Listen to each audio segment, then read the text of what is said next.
Hello, sweet parents. Welcome to the When Our Adult Children Walk Away podcast. My name is Dr. Janet Steinkamp, and during each episode of When Our Adult Children Walk Away, I will provide my professional and personal insights, information and opportunities for your self-reflection and growth, tips and tricks to make every day count, and encouragement to keep moving forward. I'm here to help you dig deep and get down to the root causes so that you can find your way out of the darkness to a positive and lasting relationship. Grab your notebook and a pen, settle into your favorite chair, and let's get to it. In this episode, we are looking at what I call the 3 truths and a lie about the amends letter. The amends letter episode, this episode was requested by a listener, and certainly it's timely. Lots of people are asking about this amends letter concept. Should we write one? Do we write one? What is an amends letter? And is it the silver bullet? Does it really make that difference to turn the corner in our relationship with our adult child? So I want to do a little sidebar here. If you've not listened to other WACOA podcast episodes, I want to explain that I ground my work in communication.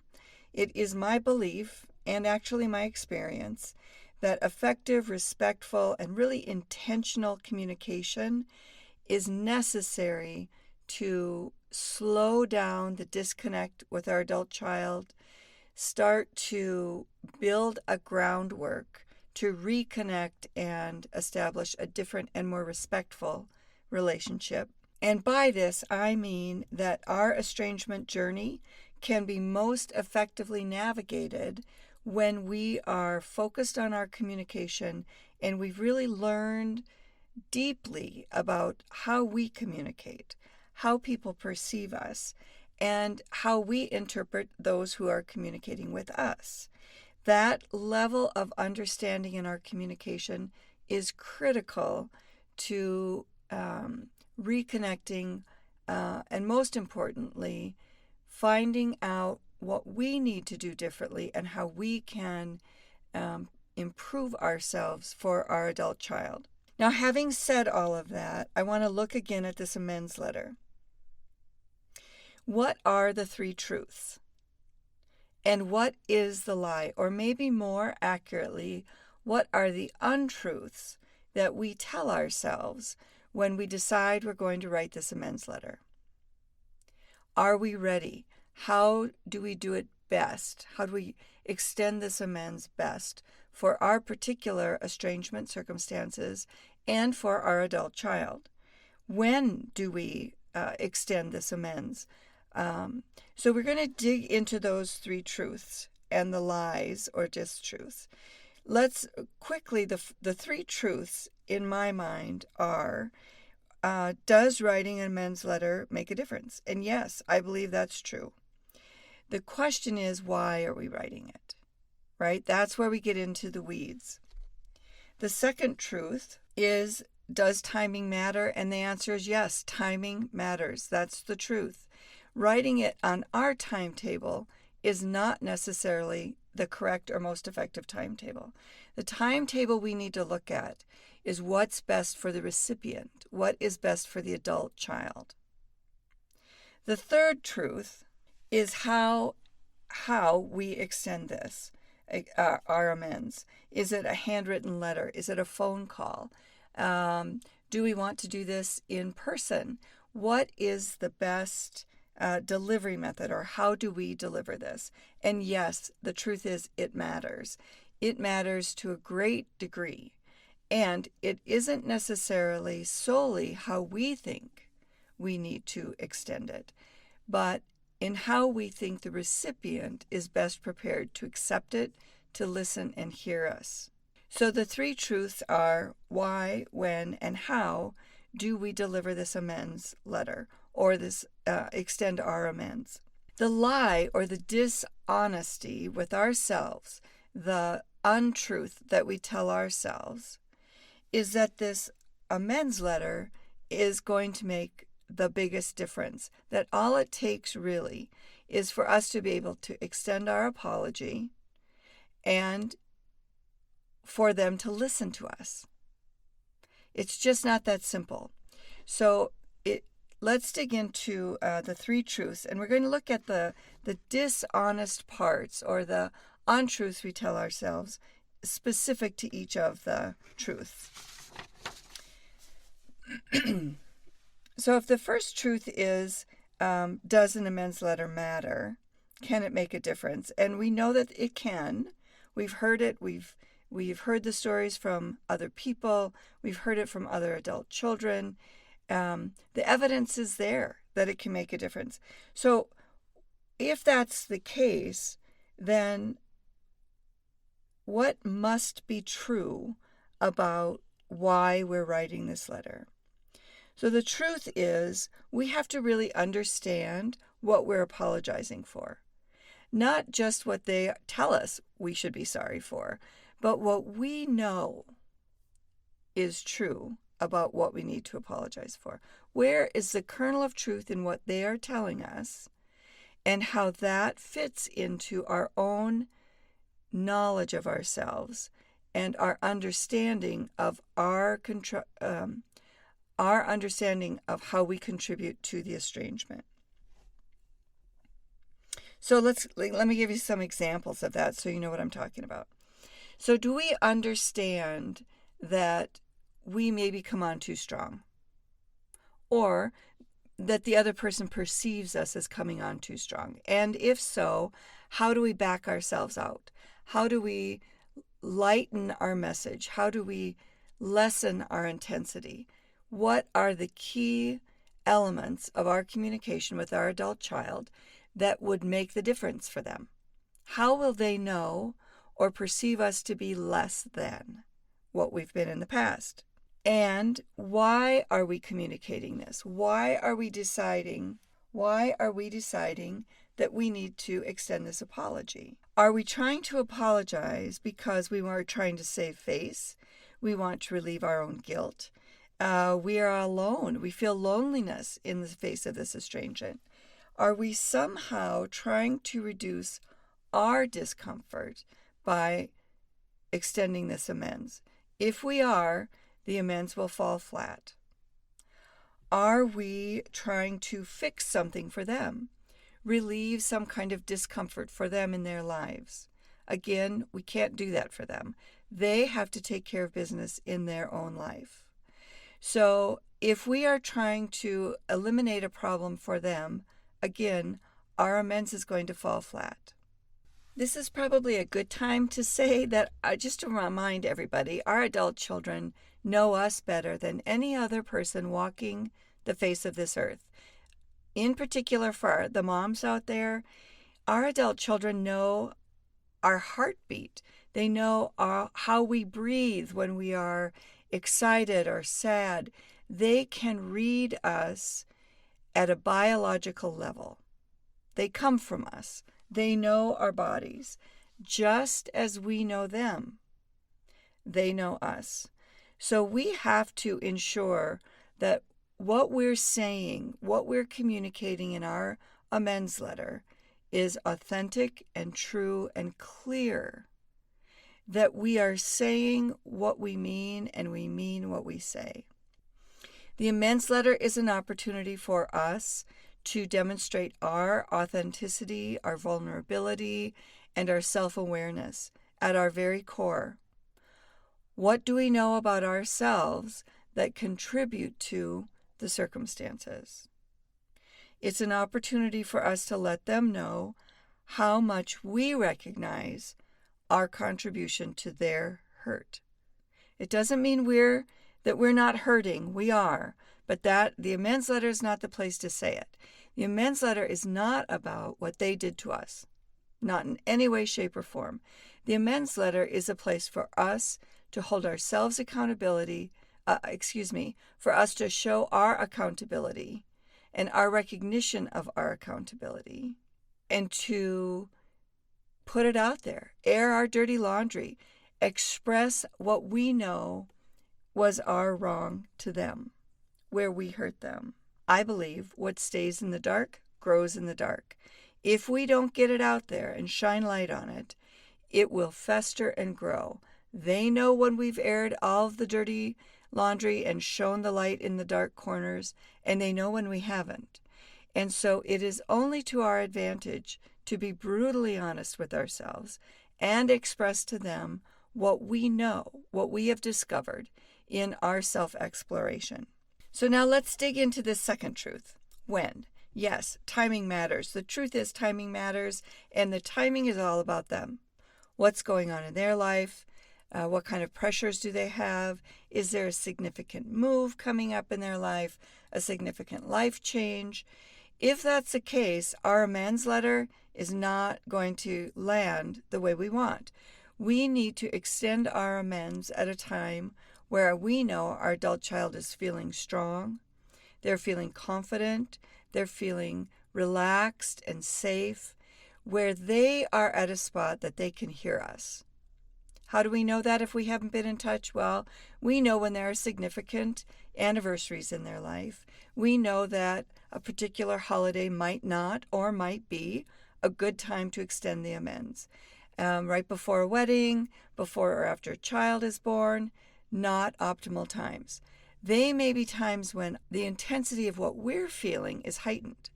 That does not mean the timing is right for the adult child. Let me give you an example of that. I know a woman, I know her well, whose estranged daughter, gone for over a year, she knew when she was talking about when to send an amends letter, she knew in the cycle of her adult child's life, about every 6 months, her adult daughter would reevaluate her life and sort of reorganize things or reprioritize things. And so she knew if she could figure out that 6-month cycle for her adult daughter, she could time out when it would be a good time to extend that apology, that amends. So yes, when matters.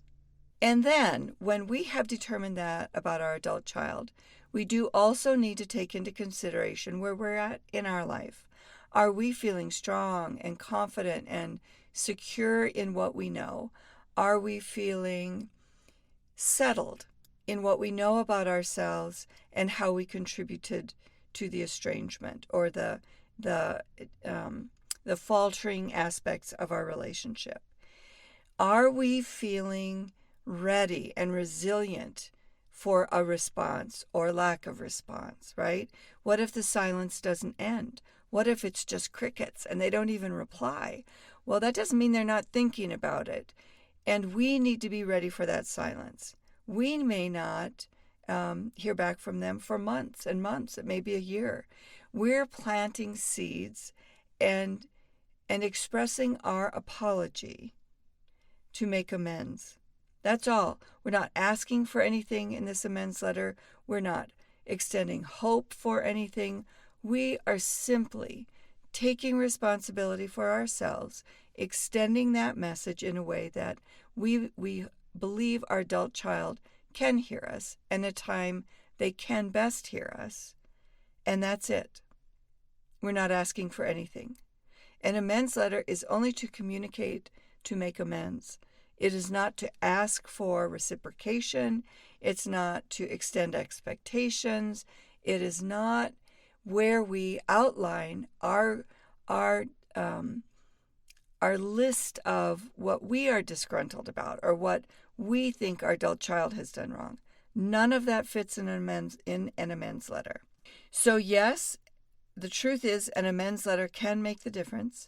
Yes, timing does matter. And the third truth is that how we do it matters. If you're in the Facebook groups or you're listening to some of the Q&A sessions that are out there or reading books about estrangement and the amends letter, you will have read or seen or heard about a written letter. What is the best format? Do we write a letter, send an email, send a voice recording? I myself, when I was early in my estrangement, I videotaped myself listing all of my faults and all the things I was going to do differently and acknowledging that I knew I really had made some mistakes. It fell flat. As a matter of fact, my adult daughter today, Brianna, will tell me very quickly, I never even listened to that, Mom. I never even opened it up. It was too soon. My timing was off. Now, when I wrote an amends letter, handwritten note, about a year later, same content, same message, same self-awareness, but at a more authentic level, at a more sincere level, at a much better understanding of myself. She did read it, and it did start making a difference for her. It wasn't a silver bullet. I would say the greatest accomplishment in writing and sending that amends letter is that I cleaned the slate for me in a way that I knew was most true and honest for her. And that was my greatest expectation, was that I could extend what I knew was real and I knew she needed to hear when she was ready. No further expectation, no request. I didn't even say things like, how are things going? That's a request for information, and that's how they will hear it. No request, no inquiry, no, I hope this makes a difference. I hope you'll give me a second chance. I hope you'll call me. I'm going to follow up in, next week if I don't hear from you. None of that fits in an amends letter. You might intend to circle back in 6 months or a year. An amends letter does not come with an open invitation for us to reach out a second or third time.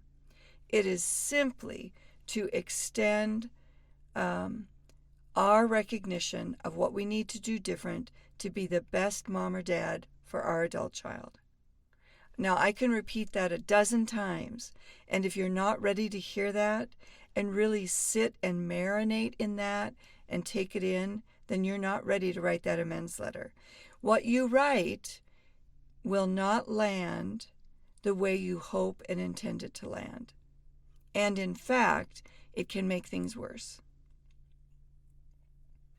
If you have listened to my series on grief, estrangement grief, pay attention to episodes 2, 3, and 4. So the first 3 stages: disbelief, anger, and despair. If you are still circling in those first 3 stages, you're not ready, possibly not ready, to hear me say the amends letter is only to extend our apology, self-recognition, and ownership. Our remorse, our regret. Nothing more. And the reason I say that is because until we are into the stage of acceptance, where we really understand life will not go back to the way it was, life was not okay for our adult child, and we potentially are not at fault. We contributed. Any relationship between 2 people brings together two levels of contribution, 2 aspects of contribution. 2 people are in the relationship, 2 people contribute. That's what I'm talking about. What was our contribution? And when we sit in acceptance, we begin to be able to recognize and hold ourselves in the light that our adult child saw us and experienced us. And so, again, if you're in those first 3 stages of grief, that's okay. It's real. It's normal. When we're ready and want to move beyond that, when we're tired of those first 3 stages, and perhaps we make a conscious decision. For me, one day I said enough. I'm not sitting in that darkness anymore. I am angry. I'm sorry. I'm sad. And all of that doesn't make any difference. It's not making any difference. It's not changing the relationship. So what do I need to do?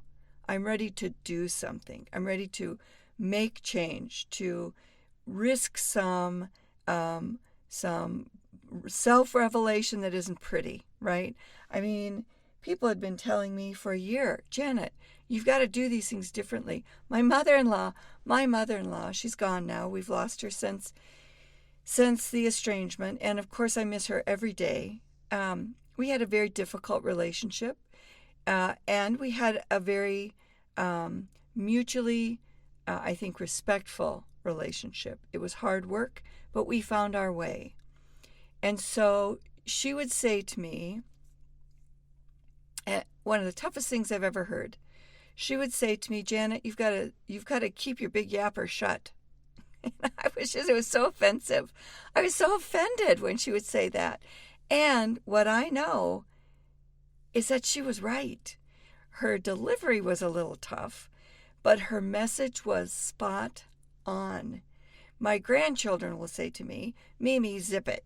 And again, it's a little offensive. Who gets to speak to an adult like that when they're a child? But the truth is, in today's world, that is how children communicate to their parents, to adults.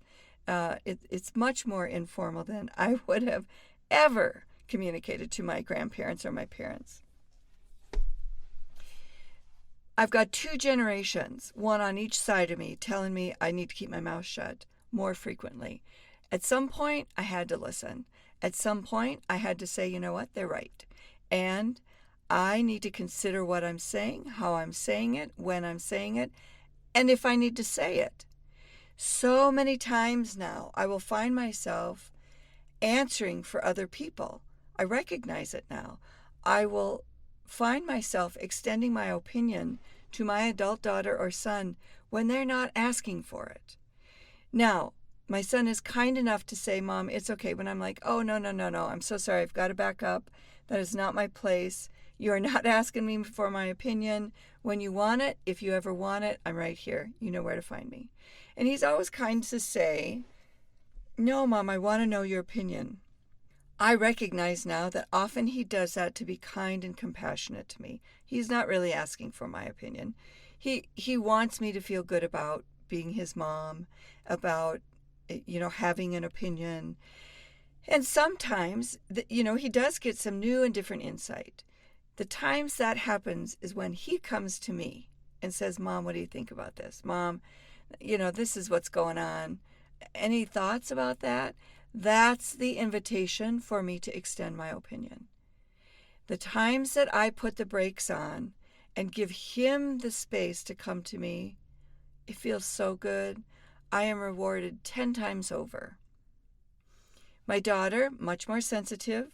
She left us 4 years, and she did that not easily.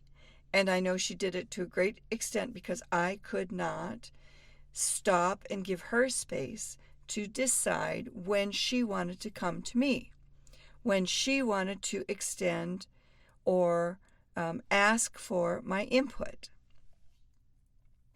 So the how matters, the when matters, and the why matters in an amends letter. We have to think about, if we're going to write something by hand and we mail it, what if it never gets to them, right? I mean, there are all these questions. What if they never open it? What if their spouse steals it and tears it up and throws it away and they never know we wrote the letter? All those things are real. What I can tell you about that is I took photographs of the letter so that when the day came that I wanted to reference it again to see if, how did I really sound when I wrote that letter? Or if my adult child would say to me, Mom, you wrote that letter and you were so accusatory, you were so blaming. I could go back and read it and see if I did miss the mark. Where did I miss the mark? What words could I have chosen differently?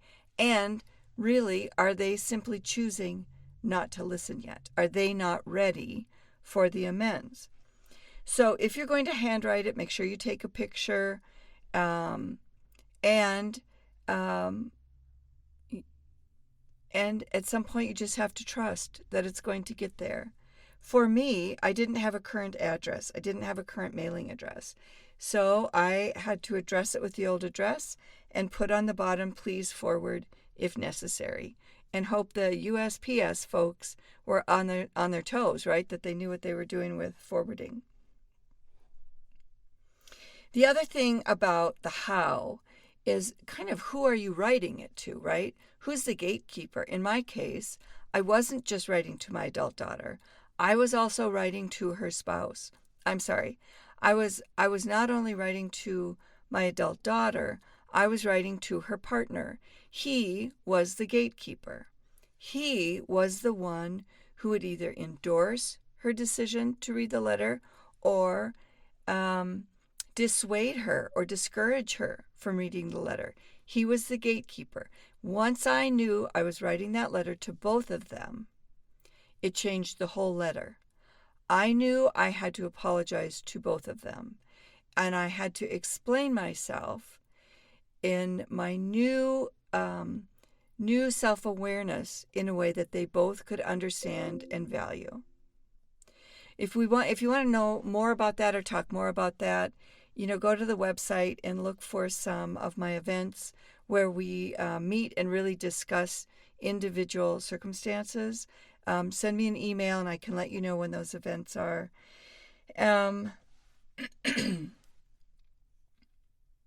And if you choose not to hand deliver if you choose not to mail that letter, what about, for some people, they want to slip it in the door, on the front door, and walk away. Now, for an adult child, that can feel really aggressive.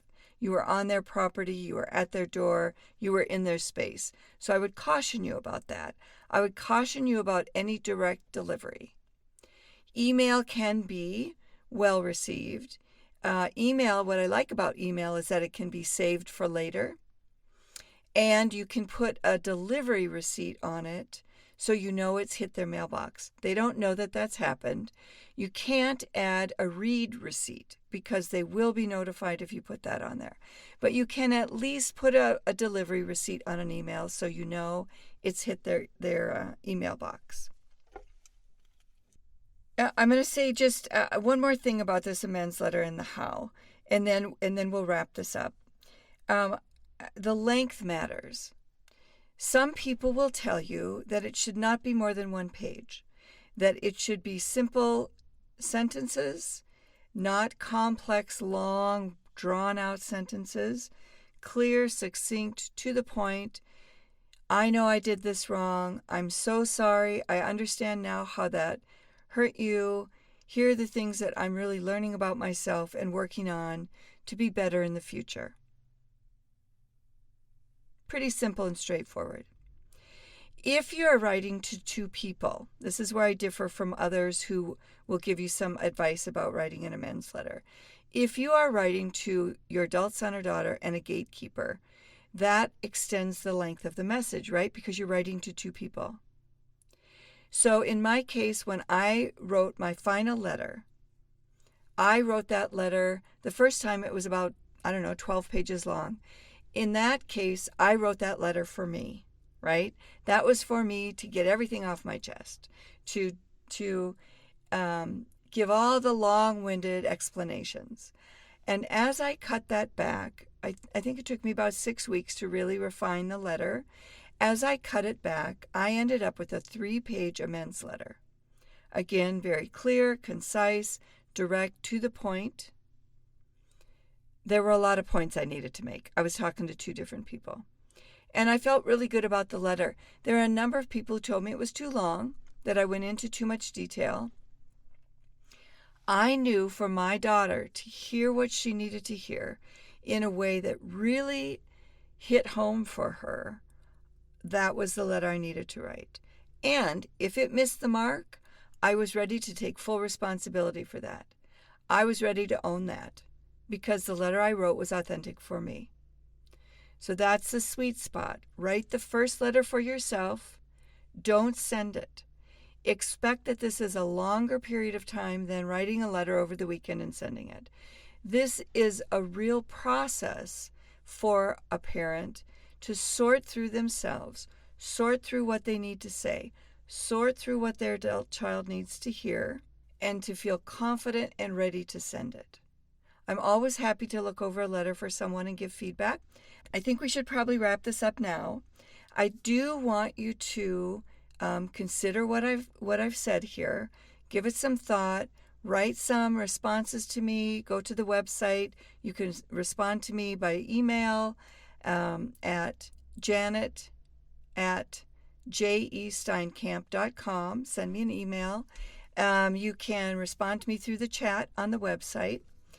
And also, make sure that you're checking out the website for any upcoming events. If you have ideas of events or podcast episodes you'd like me to record, send that through the chat on the website. The website is whenouraadultchildrenwalkaway.com. I know it's a long title, and yet that is really what we're talking about, right? When our adult children walk away. So I'd love to hear your feedback. I'd love to hear back from you. And I want you to go out, look at the other episodes, and consider other episodes that might be worthwhile for you. And I wish you the best. I know that this journey is difficult. I know it's long and painful. And I also know you're not alone. You are not alone. There are a lot of us out there walking this same path. So I wish you all the best, and hope to hear from you soon.